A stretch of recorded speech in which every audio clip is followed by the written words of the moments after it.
News 4 New York begins with breaking news. First at 6, a morning of prayer turns into a day of heartbreak. A mass shooting at a Sikh temple in Wisconsin leaves at least 7 people dead, police say, including the shooter. Good evening, everyone. I'm David Ushery. According to witnesses, the gunman came into their place of worship on this quiet Sunday and simply opened fire. It happened in the city of Oak Creek, just outside of Milwaukee.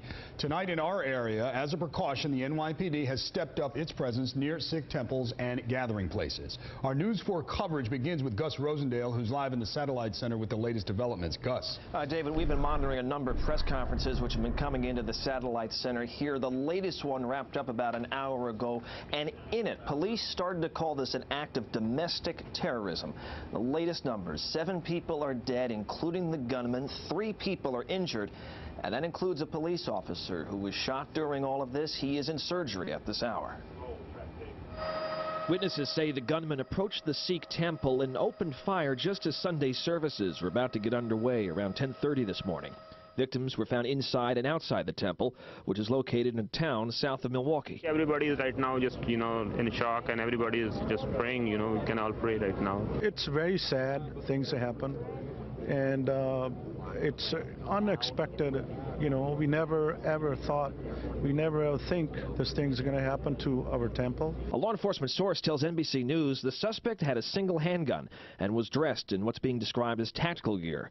A police officer, a 20-year member of the local force, reportedly encountered the suspect and exchanged fire. Investigators say the gunman and the officer were both shot. Extremely accomplished tactical officer. When he arrived on the scene, he engaged an active shooter outside of the temple. Multiple rounds were exchanged. The officer was shot multiple times. Local reports say the temple's president was among those hit, as well as 3 priests. Women and children are said to have hid in closets during the deadly attack. The news of coming inside is terrible. It's really terrible. The people who are contacting us is like they're scared, and they're speaking very softly, like they cannot speak loud. Again, police are calling this an act of domestic terrorism. 7 people are dead, including the gunman. That wounded police officer who we talked about, he is expected to recover, though he's taken to the hospital in very bad shape. He's in surgery right now. Also, a source has told NBC News that the gunman himself has been identified. They're not telling us a lot about him, but the gunman has been identified. Investigators are going to his home to search it. Obviously, the big question right now is motive, and they're still trying to track that down at this point. Reporting live, I'm Gus Rosendale, News 4 New York. David, to you. All right, Gus, thank you for those late developments. As is often the case with incidents like this, until we know more, the NYPD moves into action. It has stepped up security at Sikh temples throughout the city in the wake of the shootings.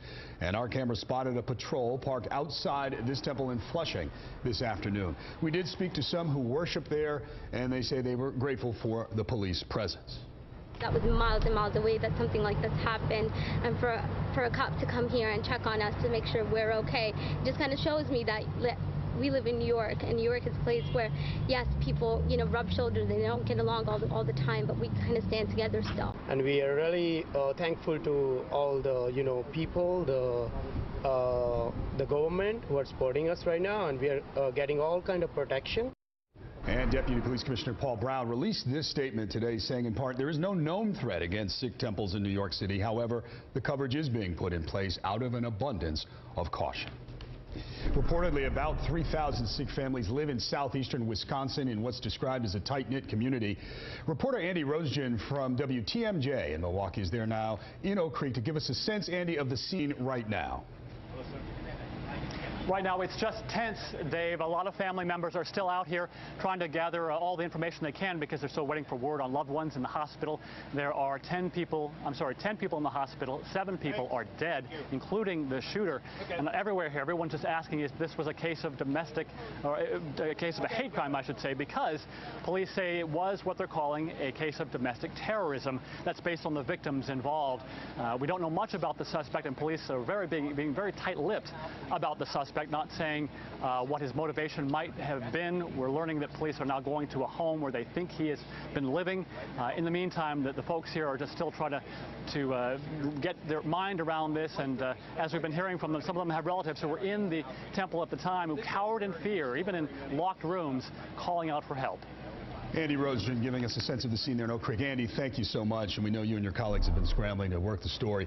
There will be continuing coverage of this Sikh temple shooting coming up next on NBC Nightly News with Brian Williams. He is reporting from London. And on NBCNewYork.com, you can read more of the witness accounts. Now we have to turn to the weather. Several parts of our area are under a severe thunderstorm warning right now, and it could be the start of a rather stormy evening. So let's check in with